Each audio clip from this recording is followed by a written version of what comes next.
Saya mau tanya sama Pak Pendeta tentang kitab Kejadian 11 ayat 7 yang berbunyi, baiklah kita turun dan mengacau balaukan di sana bahasa mereka sehingga mereka tidak mengerti lagi bahasa masing-masing. Pertanyaan saya, sama siapa Tuhan bilang baiklah kita turun dan mengacau balaukan bahasa mereka? Mohon jawabannya Pak Pendeta. Ya, penggunaan bentuk jamak untuk Allah dengan kata ganti kita ini bukan hanya muncul dalam Kejadian 11 ayat 7 ya. Di dalam Kejadian 1 ayat 26, baiklah kita menjadikan manusia menurut gambar dan rupa kita. Lalu di Kejadian 3 ayat 22 juga dikatakan bahwa sesungguhnya manusia itu telah menjadi seperti salah satu dari kita. Lalu Kejadian 11 ayat yang ke-7, baiklah kita turun dan mengacau balaukan di sana bahasa manusia, bahasa mereka. Nah, siapakah kita di situ? Nah, ada 3 pendapat.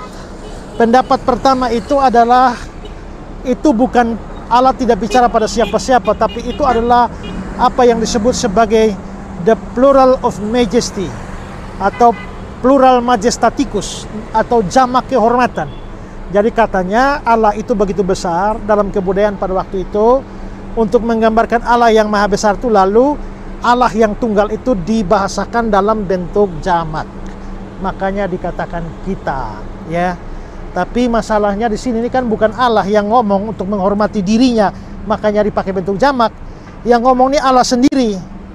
Ya, jadi rasanya argumentasi semacam itu tidak terlalu pas. Jawaban semacam itu tidak terlalu pas. Pandangan kedua mengatakan bahwa itu Allah bicara dengan para malaikat atau dewan surgawi. Tapi juga nggak cocok. Kenapa malaikat harus dilibatkan misalnya dalam penciptaan manusia? Baiklah kita menjadikan manusia menurut gambar dan rupa kita. Ya, ngapain juga Allah mengajak malaikat untuk menghancurkan bahasa manusia pada waktu itu? Apakah Allah tidak bisa melakukannya sendiri? Nah, kalau begitu sebenarnya apa? Nah, saya lebih condong untuk memahami bahwa itu sebenarnya adalah indikasi ke arah doktrin Allah Tritunggal.